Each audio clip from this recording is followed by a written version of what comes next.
3, 2, 1, and welcome back to Chasin the Racin. And welcome back to the podcast. And I'm not going to lie to you, Josh Corner, who is our co-host for this evening. This feels a bit weird. It does, doesn't it? It's the fact that we're doing an old school, proper Chasin the Racin intro. Now, there's a reason behind this. Now, as you can probably tell on the YouTube side of things, we're in total different clothing, total different scenario, total different location, everything that ticking above the box there. The fact is, we were originally only given 10, 15 minutes max with Jack Miller, and you know what I mean. So me and Grace and Josh obviously all met up in location X, which is not going to get marked anywhere in the world right now. But in location X, we had a bit of a game plan. So, well, obviously we'll do the intro and introduce our sponsors for the episodes, which are, I tell you, OMG Racing, Bennetts and JCT Truck and Trailer Hire. And Josh, you managed to get us an episode sponsor. Yeah, so we've got obviously lots of people very interested in sponsoring this episode, as you can well imagine. But actually, the first guys to come through were a personal sponsor of mine, actually, Oaksmith Flooring, so a provider of extremely high quality oak wood flooring. Essentially, there's Grace will obviously pop the link in the website, but they're actually a personal sponsor of mine and a few of the guys in the paddock as well. They're sponsoring Jake Stevenson in the sports bike class. They sponsor Tom Neve as well. Tom Neve, there we go. And Brad Perry. They've been long-term sponsor of Brad Perry, and been a personal sponsor of mine this year for the Northwest and some BSBs that we're doing later in the year. So thanks very much for sponsoring the episode, guys. And if you're after elevating your home with some luxury wood flooring, by all means check out the website. Love it, absolutely love it. But a little herringbone pattern if you want to do that, do all that stuff as well. Well, fantastic. But it was absolutely fantastic. As far as thank yous go, we must say thank you to Charlie and Sarah. You know who you are. We're not going to mention surnames. We don't want to get anyone in trouble or anything like that, but you know who you are. Thank you so much for helping Grace get this organised with the one and only Jack the Thriller Miller. And I think, Josh, are you happy to hit the play button here? Absolutely, yeah. Let's go for it. Give the people what they want. Let's go. And welcome back to the podcast. Join with me, Josh Corner, and opposite us is Jack the Thriller Miller. How we doing, son? Fantastic.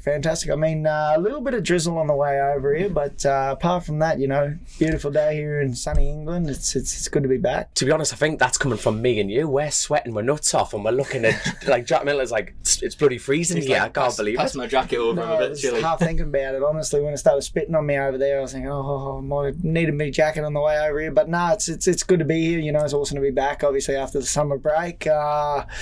Just keen to go racing again. Good man. I tell you what, I must ask, it's totally off subject at the moment, but when does work start for you at each round? Is it literally today? Have you landed today? Yeah. Well, I mean, the UK has done some going over the top nanny state bullshit where they I mean, they turned the paddock and like normally we get to the track on a Wednesday, sort of midday to afternoon. Yeah. But they turned it into like a construction site. You had to wear high vis and all this bullshit. Oh, really? Yeah, and like steel toe shoes and all sorts. You were walking around high vis yesterday or what? And I feel like I ain't coming on Wednesday then. I'll be there Thursday. So, I mean, the wife was happy. She got to hang out in London for an extra day. So, it was all right because we flew in from Australia. So I was about to say, she'll be used. How long have you been with the wife? And how long have you been? This is up for them on the spot. Nearly 3 years now. Married for 3 years? No, nearly married for 2. Well, you dove straight in. She must be the one. No hanging about, son. I took, a good 4 years of persuading her. She had a boyfriend, but... They won't call them No. Speed bumps, not stop signs. Yes, exactly. Go on, you must walk me through that. Did you just go, look, I'm Jack Miller. If you just type that in, you know what I mean? Like, because she, no idea about motorcycles whatsoever, so... none whatsoever. None the wiser, but, we got along great and... We were good mates for a long time, and then once that finally ended, then we were good to go. So then I was like, right, we're going for it. Then I think I'd had one girlfriend in my life, and then there was Ruby. So.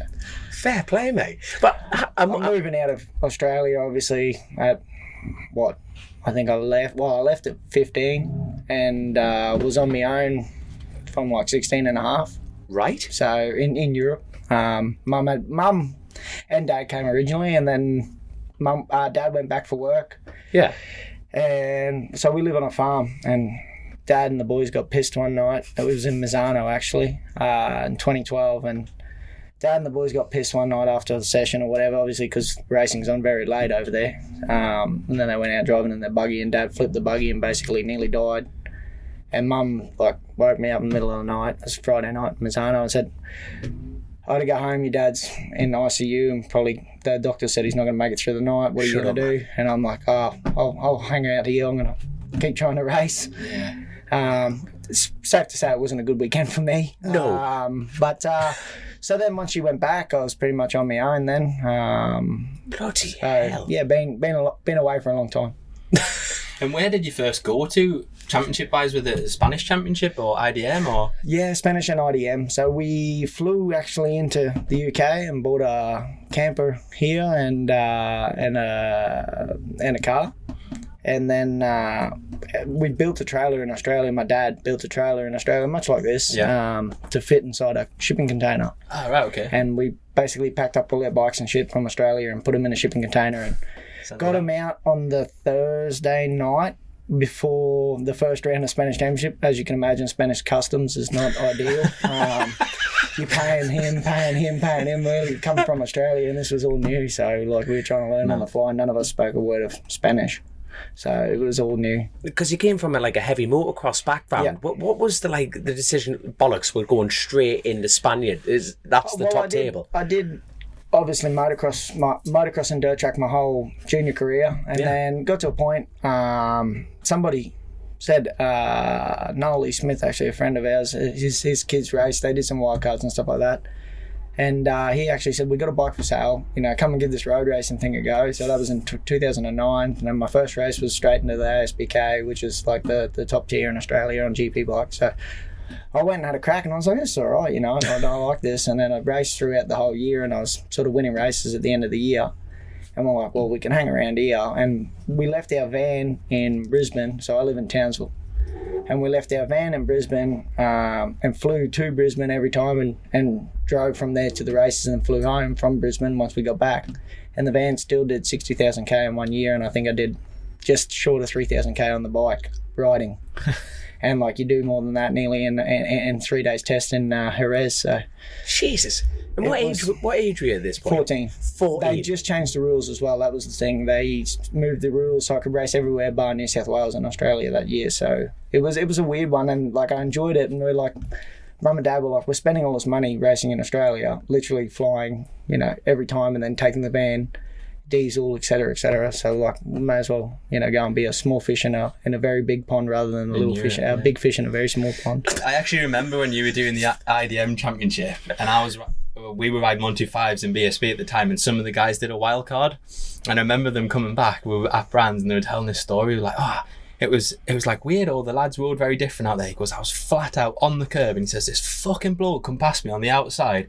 He's like Miller, I think you call him, and then literally the next year you turned up in GPs and yeah, that's the guy. Yeah, so then Mum and Dad obviously came over in the first year, and this is a finding part of the story. So we found a shit tip warehouse in Spain just outside of Barcelona that we could basically park the motorhome inside and work on the bikes and so on. And my grandparents came over to visit, and my granddad wanted to go and see the concentration camps and stuff like that up in Germany. His granddad was in one of them. So bloody hell. They went, so they were like, we're going to go, take grandparents up to Germany because it's just up the road, for us. Yeah. And I was like, all right, I'll hang out here. I had a Japanese mechanic at the time. He lived in Australia, but he was Japanese, full blown. And he's come out the other side full Australian now. Doesn't know a word of Japanese. He could fit Caterpillar trucks. He can do everything. So then they buggered off, and the day that they buggered off, obviously I had my bicycle there, and there was a little skate park up the road, and Mum said, don't do anything stupid on your push bike. So as soon as they buggered off, I was down the skate park and crashed my bushy, smashed my 2 front teeth out, concussed, my face was open. I come home, had a shower, and went to bed, as you do when you've had a head knock, And then there was Skype, I think. Oh, no, it wasn't even Skype yet. It wasn't MSN even Messenger. Yeah, I think it was just a phone call, and it was a phone call because I called Mum up. I said, hey, knocked my 2 front teeth out. She said, stop being a fucking idiot. And I said, no, I have. But put me on your father. Put me on your father, Dad. And I'm like, I lost my front teeth. They're broken off, the nerve's hanging out. I haven't eaten in a day and a bit. Like, when you come back, we'll go and sort this out, eh? So, yeah, like I was there like 4 days with the nerves exposed, waiting for them. And then my whole first year throughout Europe, I was known as the kid with no front teeth. So I was doing like German Championship, Spanish Championship, all this, no front teeth. So you have to learn to get thick skin real early. I tell you what, you must have learned how to lie as well. You must have had a different story for each bro coming up to you, going like, what was the most elaborate lie you came up with? No, most of them were pretty similar. You know, I used to say I was a smart ass and got them knocked out and stuff like that. You know, Brilliant. I couldn't fight my way out of a wet paper bag, so they'd believe that. But bollocks! I find that hard to believe from any Australian. I think you're just born with this innate ability. Yeah, but see, I don't really fight unless I was pissed or something. You know, your judgment's not really on. It's not the same. So I haven't got a fair. You know, I probably haven't had a fight since I was like 12 years old at school or something like that. I tell you what, I've just come up with an interesting concept. If they came up with a charity boxing match in MotoGP, who would beat him? Well, nobody on the grid. No, I reckon I got it. We've gone from I can't fight a wet paper bag. I'll box the living shit out of him. You're not setting the bar real high when you're talking about that. You know, the grid. I mean, there's a bunch of motorbike riders. I mean, at the end of the day, I was about to say you must be the only one on the grid with a, like, this is how much homework I've done, but the only one with a proper job, really. You know what I mean? That your Instagram page is class, man. You build motocross tracks. People are shoving toads in your boots, just totally fucking on them, eh? Shut up, man. I just left them on ground level. Obviously, by the There's time like 9 of them jumping up. That's the rampant up where I am, North Queensland. You know, they run rampant. So I left my boots when I buggered off. Whenever it was, I was home last, and I left my boots on concrete, just near the house. Not put them up on, you know, the deck or whatever. So then I knew, like, as a kid growing up, it's something you learn real quick. Don't do because that. The amount of times I've put my foot in a motocross boot that you've left outside on the wash bay or whatever, and it's got cane toads in the boot, you scare the shit out of yourself because you put your foot in, and living in North Queensland, first thing you think is a fucking snake in your boot. Yeah. Oh, yeah. So Woody from Toy Story opposite here. Actual. I had it, and I remember going to motocross races and stuff like that as a kid, running late, and you're getting geared up on the way to the race because you're about to miss practice, and you know the in the back of the van getting dressed, and then all of a sudden you're like, oh fuck, the side of my boot. Have you ever? I'm going to ask the most stereotypical Australian question. Have you ever been bitten by something? No, not really. Shut up, man. Not really. I've dealt with, like, obviously a lot of snakes and stuff like that as a kid. I got plenty of photos. Like, I grew up on a farm in North Queensland, so snakes everywhere, always, and you just learn to not be in the vicinity where you're going to get bit. I'm proud to be British, but I'm not being funny. We'll all be shite bags if we saw a snake coming at us. We're like, what do we do here? You know what I mean? My girlfriend's desperate for us to go and have a year living in Australia, and I'm just like, I'd love to. Oh, it's the best place on earth. Honestly. I would struggle with the snakes. Like, where I am now, it's winter, so I just come back from winter. But 28, 30 degrees in the day, 16, 17 at night. Perfect. Yeah. I was swimming in the ocean on Saturday. It was lovely. Mad. Do you fly from every round then back home? No. So Just in the summer break? Yeah, just in the summer break. Whenever we got, like, obviously, I left on Monday Arbor their time, and I got here Tuesday midday. I mean, the first flight's 2 hours to Brisbane, then 14 to Dubai, and then another 7 to here. Yeah, you know, I've spent far too many hours on one of those airplanes, that's for certain. I tell you what, you know when you first got on a motocross bike and then you got in the tarmac race and then your parents decided to go, I tell you what, let's jump in the deep end. If we're doing the miles, let's do the miles. Yeah. Did you ever picture this life? No, never. You know, and especially now, coming to the end of it. Bollocks, you're not coming to the end of it, man. Or what seems the end of it. You know, we haven't signed anything for next year. We don't know what's going on. So you sort of start getting nostalgic, I guess you can say, and looking back on it. And I mean, I've done so much more than I ever would have thought I would, you know. From where I come from in you know, the far north of Australia to be on the other side of the world. And yeah, exactly. I mean, there's so many points in my career, especially when I was younger, being a dickhead and whatnot, and it could have all gone wrong, you know, and to be still here today doing it, I mean, I'm very fortunate. Yeah. With what you've achieved, your MotoGP wins, your championships, everything like that, and I must just delve into this, because every documentary you see of, like, every athletic great, they're like, I saw this happening. I saw the end. I saw I was going to be that. Would you agree with that? To a degree, you know, I never doubted it, there were points, don't get me wrong, there were points where I'm like, this is fucking not shaping up the way I thought it was going to, you know, or this isn't what I had envisioned. But, you know, you just roll with the punches and try to work it out. But definitely I think there was almost like a quiet confidence in myself that I kind of knew in a way. You don't, but you do in a sick, sort of cynical kind of way, that you kind of feel like you know what you're capable of and what you can do, and kind of have to have that, I think, don't you? If you're going to go to that. So, you know, I mean, if you arrive here and think that everyone's better than you, you've already starting a step behind. Before you've set off, have almost like a small bit of arrogance about it. But I think I it could be my, let's say, least best trait, I guess you could say, is that I do have that voice in the back of my head saying, you know, you're not good enough, and I've been very good at trying to quieten it or not listen to it. I'm good at not listening and not paying attention. I like that. I do like that. But, you know, you do have it, but you know, and especially when you're racing the guys that we're racing, you know, you do sometimes focus, and I do have to pull myself back in the check sometimes, for sure. Yeah. That's sorry, Josh, I haven't done anything. You are blowing smoke up your arse, yes, son, but you are the most fun to turn the telly on now. You know what I mean? Like your wheelies, you're jumping over shit. You know what I mean? You're winding the team up. I remember I can't remember which round it was. You were riding for Ducati and you were going around like serving them beer and like making everyone laugh. Like, is motorcycle racing too serious in your opinion? It is, in my opinion. I think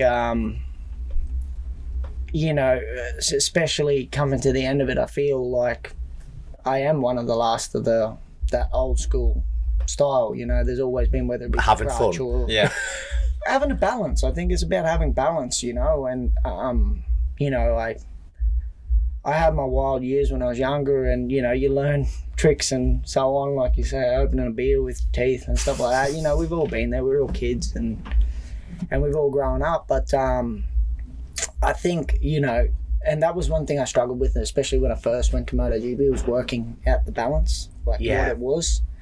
And it was something that Cal actually helped me with a lot, you know, because he had obviously his wilder years when he was younger, and then obviously grew into this mega athlete that he was at the end, you know, of his career, and with his training and everything like that. So I was able to be a sponge, and fortunate enough to spend a lot of time with him and Lucy, and understand that you can still enjoy this, and you don't have to be a robot, but you can go your own way about it, and there's time and a place for everything, and you need to enjoy it. And you know, I see, for example, Mark this year, it seems like a whole different person, you know. I agree with that. He's changed a lot. Visually, you can see that. You know what I mean? He's enjoying it. And I literally said to him, you know, I don't know if you guys have seen, we use that fucking trailer on a Sunday morning after warm up. We go and do a lap, waving at the fan like the Queen. And, the king. Lizzie.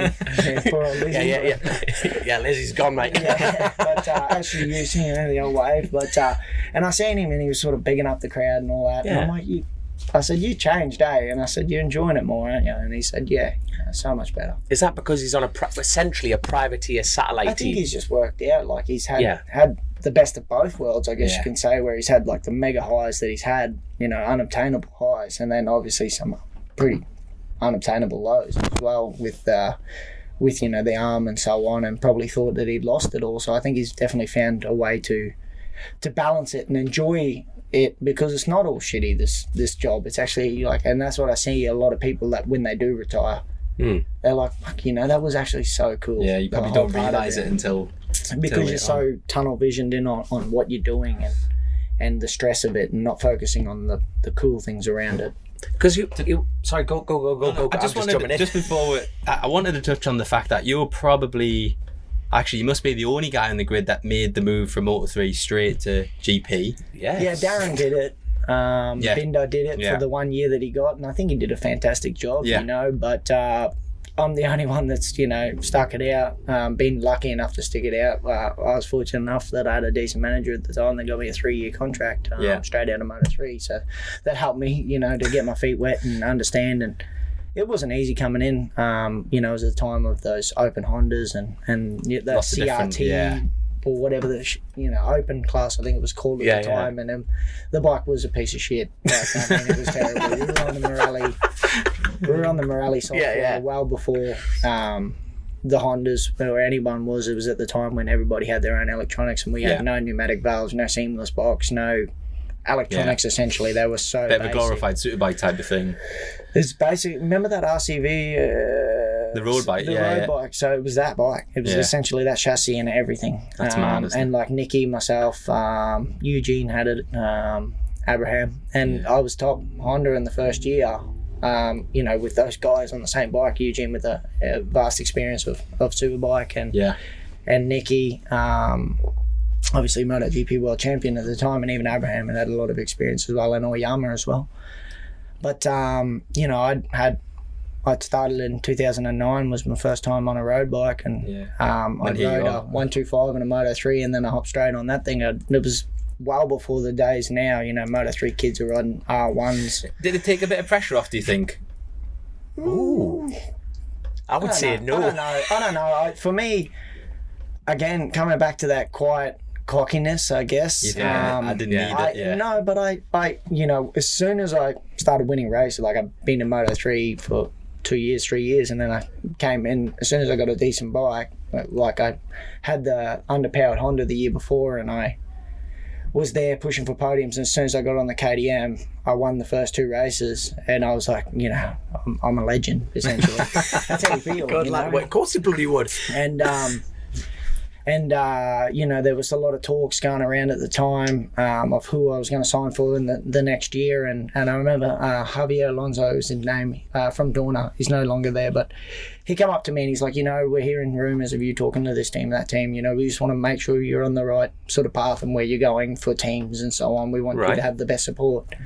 And I said to him, I'm not really interested in the Moto 2 thing anyway. I want to go straight to MotoGP because I kind of knew that they'd need an Aussie. And after that, the offers sort of started coming. Once it got out there, then I was sort of keen, up for the idea. They were like, oh, we could do something with this, I feel. So that helped. But yeah, it was, that was in my mind. I said, screw Moto 2. I just so you don't, big boy. Fuck that, I want a big boy. You don't regret skipping the Moto 2 step? Not at all. Like, it was tough, don't get me wrong, especially in the beginning. It was really tough, and you're thinking, what have I fucking done? But it was cool, it's my story, and it's so different. It's paid off, hasn't it? It definitely has, and like I said, I've said it many a times, but the train doesn't come around twice, No. I like that. Well, I think you put on a t-shirt. Fuck the Taxi Miller one. You can actually see that a little bit. Look at some of people who have turned them down. You don't. Danny turn Kent's down, a good example of that. If the train don't come twice, so you got to get on it. Like, whether or not you're ready is bite off more than you can chew, and chew like fuck. Yeah, I love That's all that. you can do. I like that. I tell you Great what, mentality. it's a fantastic mentality, but you see, you're part of the golden era now because they're going to change the capacities. See, you've ridden the big boy bikes. Now, what are they actually changing it to now? Is it going back to... I don't even know. Is it 800? Well, you've kind of it's not an 800 because that would be going backwards. I think it's some other random number, but it's pretty close to it. Less aero and less rider aids, I think. No ride-out device, none of that jazz. So. Is that a preference for you, do you think, getting rid of some of them things? Yeah, definitely. I mean, I've rode the bikes without the wings. And and with the wings. And I was the first one with the ride-out device in Ducati. Oh, yeah, of course, yeah. So you can say I essentially started all this shit. So you pioneered goon riding and you pioneered the ride-out device. Yeah. So wings or not wingsing? No wings. I mean, they're fantastic when you've got them, but then when everybody's got them, you might as well not have them. Yeah, exactly. I mean, it makes it so difficult to make a pass. It does. It really does, because the tyres are just getting absolutely smushed to the ground on the braking. You don't fuck up coming out of a corner where you accidentally have a bit of slide or something like that, and you'll watch BSB or something like that, and the boys have got a lot less aids, and they'll slide and wheelie a little bit too much, and you'll lose the drive, and that's enough just to put that next bike there for them to be able to make a move. Whereas that doesn't happen. You're waiting on somebody to either run wide on braking or get sucked in on braking.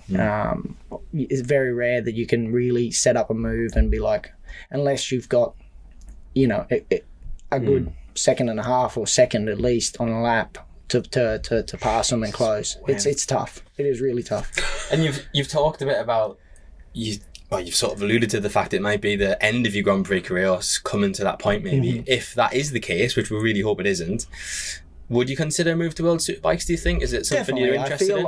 I feel, I'm hoping and praying that it's not the end, because I do, like this year, I really left no stone unturned when it came to training and stuff like that. KTM pushed trainer and a nutritionist and so on onto me, which I've never had in my career, but I'm open for any option, Do whatever it takes to keep people happy, and I'm not set in my ways, I can try. I'm open to try anything, because anything can help. And I really knuckled down over the winter, summer in Australia, and really put in a hard off season, and it hasn't been what I had envisioned it to be. And it's like the hunger's still there, the drive's still there. I still want to win, and it just hasn't shaped up like that, which so often in racing it does. And it's not on my terms, but very rare is it on your terms, in this sport, or in any sport really. No, but it's good that you're not going to pack in, because I think retirement's a big strong word, isn't it? When people say I'm hanging up, and it's but even when I retire, I mean, you're far too young. You're only like 12, aren't you, or something like that? Jeez, nearly 30, knocking on 30. Wait, no, man, just a pup, young. But no, I mean, fuck, I love racing too much, whether it be whatever. I mean, I went home in the off season and did in the summer break, and did an MX National in Australia, like the top level of motocross in Australia, because I wanted to. Like, how did you get on? 22nd or something shit, but I'll pick a better track next time. That track was fucking tough. Like, Brett Metcalf, I don't know if you guys know Brett Metcalf. I mean, he's won AMA motocross races, AMA supercross races, and he's been back in Oz in a long time. And he's like, "Why the fuck did you pick this one? This is like the worst race you could have picked." And I'm like, it was the only one that worked. It was the only one that worked for my calendar, and like I had to like call out, because I know everything's myself. I'm privateer, so I can nominate myself and do all that. And I had to call up the people and say, "Hey, don't release anything till Friday. Like the race is on Sunday, don't release anything till Friday," because I hadn't asked for permission from anybody. Yes, Please don't release anything till Friday.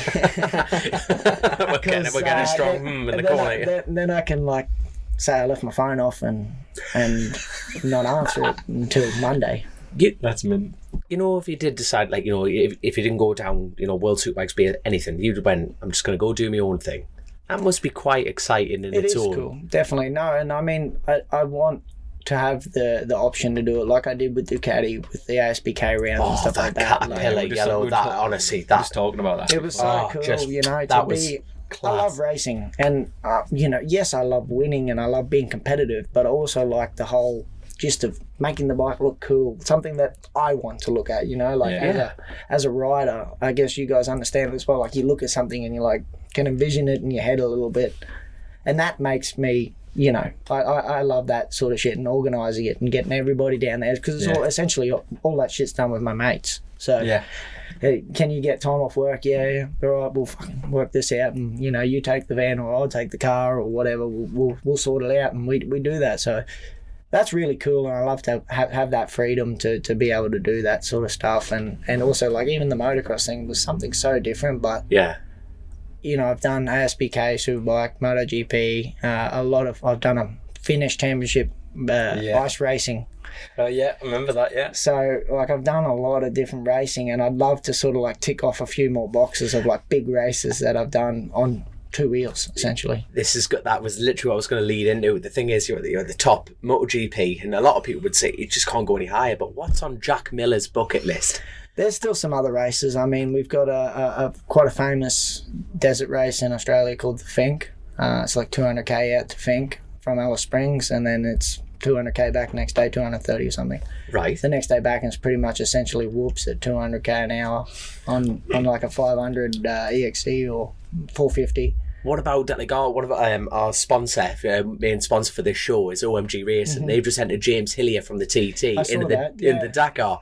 Can we see you having a dabble? I'd love to. I mean, that obviously KM will be back on the phone going, that's difficult for me to do, obviously, because like most of the shit I do is in Australia where I can drive my car and I can have my bikes, it's very easy, whereas fucking Dakar's a lot of moving parts where you need to get people involved. But for sure, there's so, like, if we're talking on a global stage, there's so many races that I would love to do. Go on, ask the question. I'm going to ask the question. I'm going to leave it till the end. I'm going to ask me a question. Don't worry about it. Come on, let's quickly bang them out.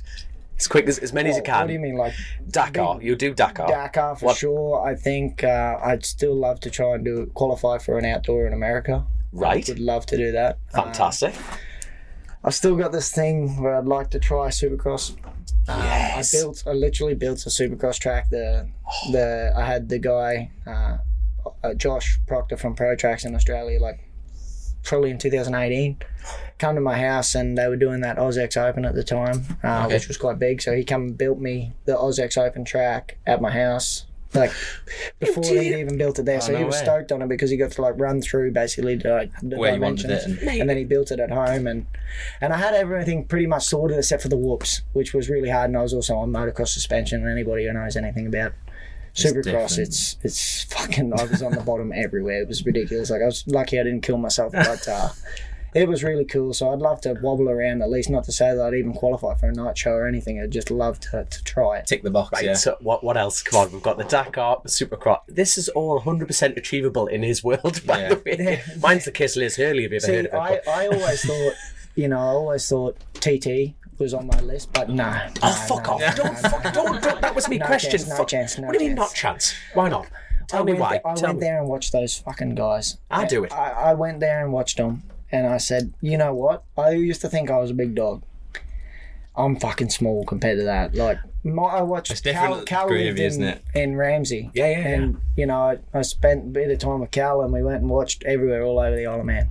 And, like, the Mountain Mile, fantastic. You know, looks great. But, like, I remember we came home from cycling one day, and just out of Ramsey, you sort of do the hairpin where they close the road, and then you go up, and it's like like around the bend, and then it tightens up again. And Michael Dunlop come out there on a fucking 600 with his shoulder rubbing on one of those fucking stone walls, and I said, absolutely not. And then, like, you get down the end of what is the fucking massive straight? Is it Sorby Straight? It's got Sorby Straight, yeah. And you just hear them coming for fucking miles. And you're like, that's not on. That is not on.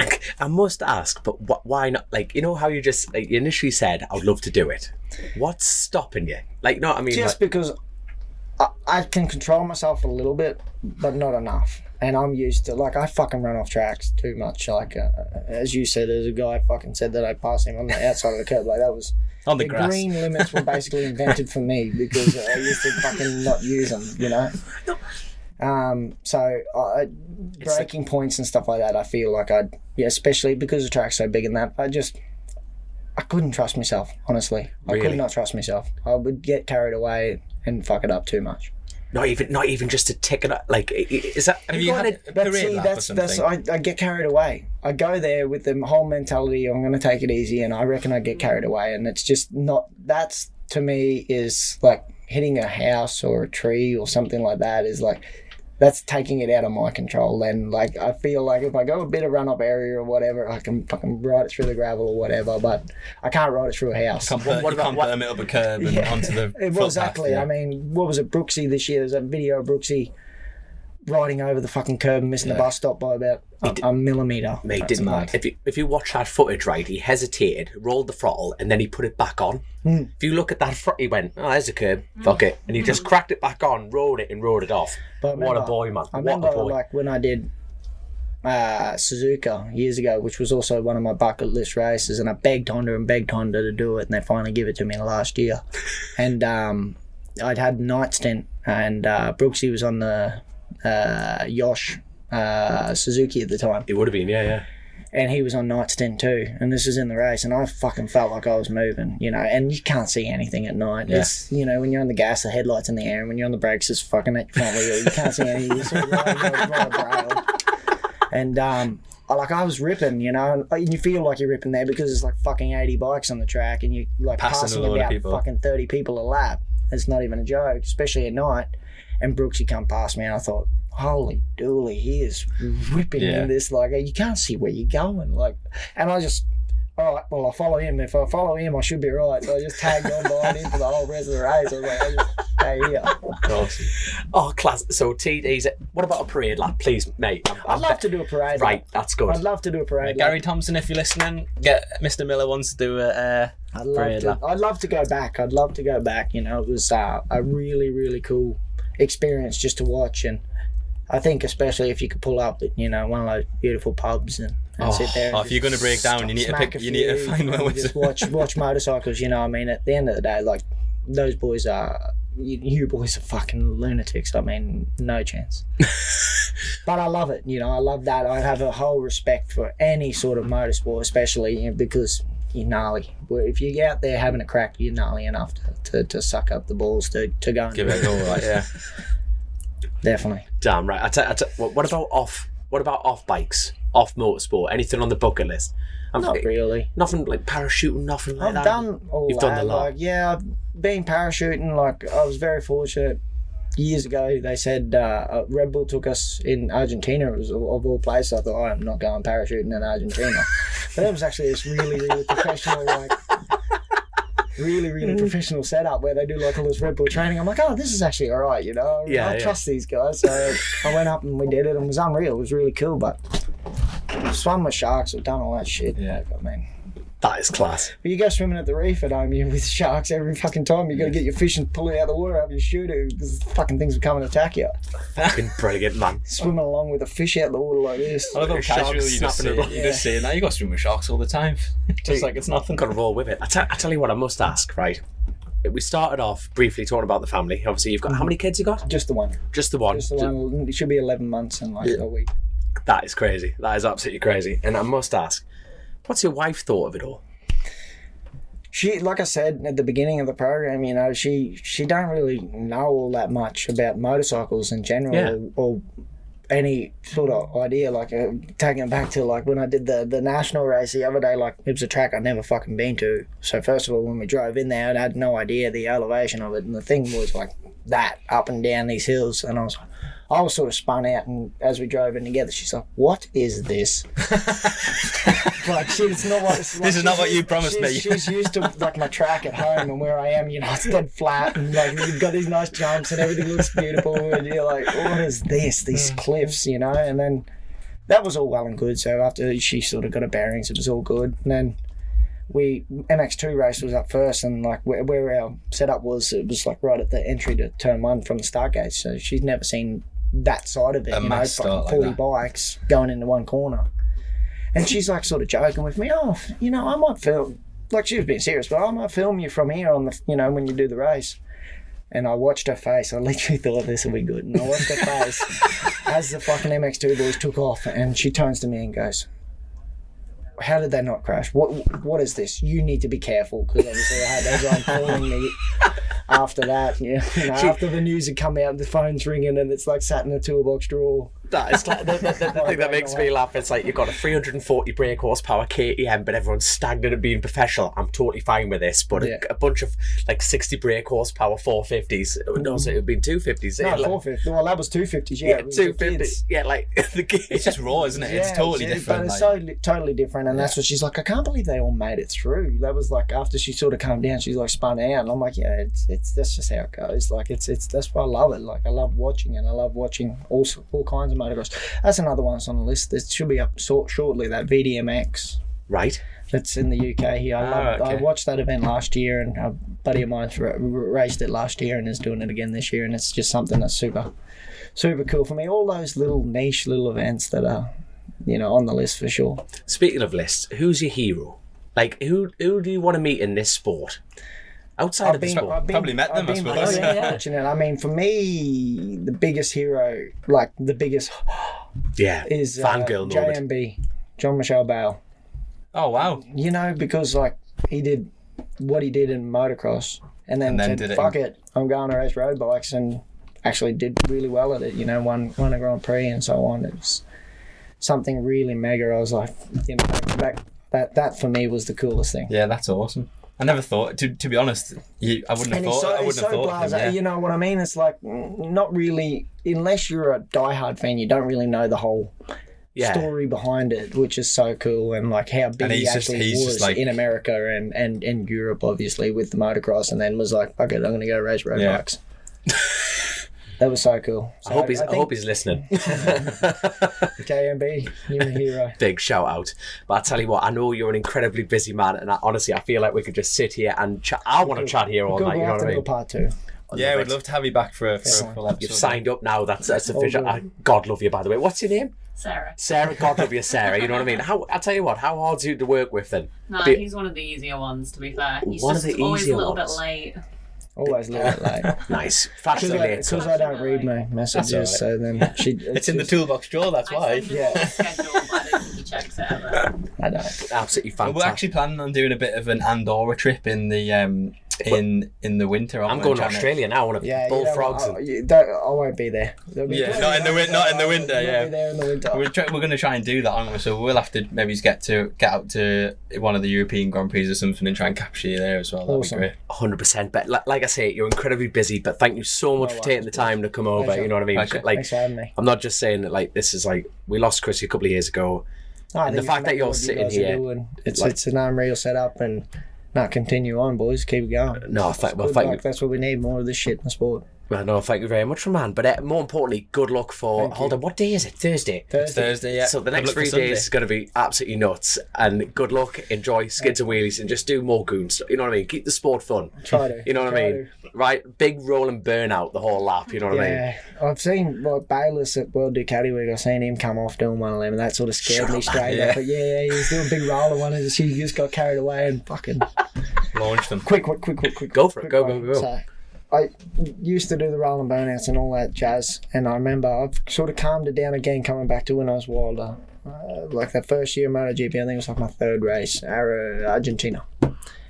And I had to do an event there for Dorna, and it was like at fucking 6,000 metres above sea level. Danny Kemp was there. You'll have to ask him about it. Like, oh, we will. So it's like it's a fucking salt lake. Like, I think it was even more. It could have been like 8,000 metres above sea level. Like, everybody was fucking roasted the next day. But so we were staying at like sort of halfway, like 5,000 metres above sea level. We all got on the red wines the night before. It was all good. Like, we were all well and truly smashed the night before, but I was sober by the time I needed to do what I needed to do the next day. But the bike had no fucking power whatsoever. Like, obviously because there's no fucking oxygen. It was like a CBR that was built to look like my GP bike. Like the GP, yeah. It couldn't do a fucking wheelie. It couldn't even spin a wheel on the sand, on the salt. So so they're filming, and it's like through these gaps that they like dug the salt out of, and it's like this white crystal clear water, and I like had to ride through it, and I'm like trying to do like skids and shit going through it, and sure, and on engine brake because there's no fucking power to spin the wheel.